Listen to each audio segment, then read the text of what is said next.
Europe में राष्ट्रवाद का कुछ ऑब्जेक्टिव क्वेश्चन है, देखेंगे कि इटली एवं जर्मनी वर्तमान में किस महादेश के अंतर्गत आते हैं? तो यूरोप महादेश के अंतर्गत आते हैं। फ्रांस में किस शासक वंश की पुनः स्थापना वियना कांग्रेस द्वारा की गई थी? बुर्बो वंश के द्वारा। मेजनी का संबंध किस संगठन से था? तो कार्बोनारी से था। इटली एवं जर्मनी के एकीकरण के विरुद्ध निम्न में से कौन सा है? तो ऑस्ट्रेलिया है। काउंट काबूर को विक्टर इमैनुअल ने किस पद पर नियुक्त किया था? तो प्रधानमंत्री के पद पे। गैरीबाल्डी पेशे से क्या था? तो नाविक था। जर्मन राइन राज्य का निर्माण किसने किया था? नेपोलियन बोनापार्ट ने किया था। नेक्स्ट देखेंगे 8 नंबर, जालबेरिन एक संस्था थी किसकी? व्यापारियों की। रक्त एवं लौह की नीति का अवलंबन किसने किया? बिस्मार्क ने। फ्रैंकफर्ट की संधि कब हुई? 1871 में। यूरोप वासियों के लिए किस देश का साहित्य एवं ज्ञान विज्ञान प्रेरणा स्रोत रहा? तो यूनान का। 1829 में एड्रियानोपुल की संधि किस महादेश के साथ हुई? तो यूनान के साथ हुई। यूरोपीय संस्था का पालना किसे कहा जाता है? यूनान को कहा जाता है। प्रथम जिनेवा कॉन्वेंशन कब हुआ? तो 1854 में हुआ। इटली का एकीकरण कब पूर्ण हुआ? 1831 में हुआ। लुई फिलिप किस देश का शासक था? तो फ्रांस के था। निम्न में से कौन से मित्र राष्ट्रों के गुट में शामिल नहीं था? तो जर्मनी शामिल नहीं था। रक्त एवं लौह की नीति का अवलंबन किसने किया? बिस्मार्क ने किया। बोहेमिया निम्न में से किस देश के अधीन था? तो ऑस्ट्रिया के अधीन था। 1871 में विलियम प्रथम कहाँ का सम्राट बना? जर्मनी का बना। लुई 16वें को फांसी कब दी गई? 1793 में। पोर्ट्स की घोषणा कब और किसके आत्मसमर्पण में किया गया था? तो जापान के समर्थन में किया गया था। सार्डिनिया का राजा कौन था? विक्टर इमैनुअल था। इटली के एकीकरण का प्रमुख नायक कौन था? तो मेजनी, काबूर और गैरीबाल्डी। निम्न में से किस सम्मेलन ने जर्मनी की क्षतिपूर्ण राशि को कम कर दिया था? तो लॉसेने सम्मेलन। रक्त एवं लौह नीति के अवलंबन किसने किया था?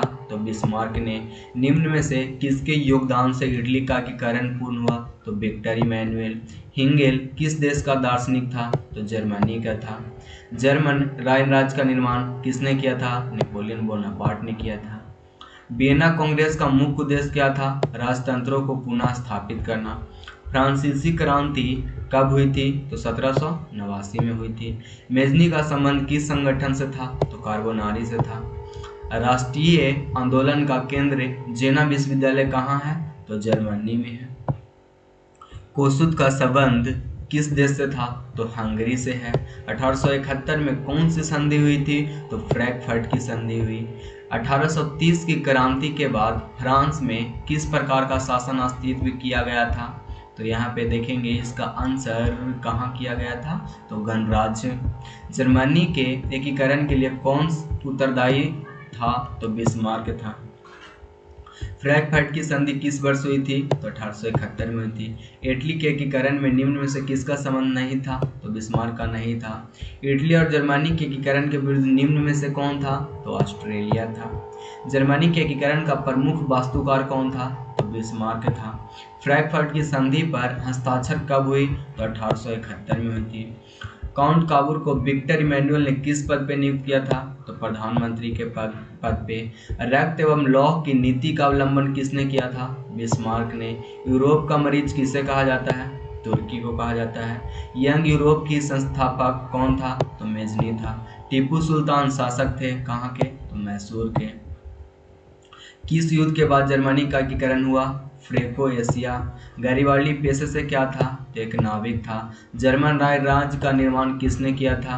तो नेपोलियन ने किया था। सन 1870 में फ्रांस और प्रसा के बीच के युद्ध कहाँ हुआ था? तो सेडोन में हुआ था। इटली के एकीकरण में निम्न में से किसने योगदान दिया था?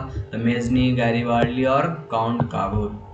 वियना सम्मेलन कहाँ हुआ था? मतलब कब हुआ था? तो 1815 में हुआ था। जालबेरिन संबंधित था व्यापारियों से। जिनेवा कब हुई? तो 1954 में। अब कुछ है यहाँ पे लघु उत्तरीय प्रश्न है, 55 हम लोग ऑब्जेक्टिव कर चुके हैं, तो इसका देख लेंगे नेक्स्ट लघु उत्तरीय प्रश्न।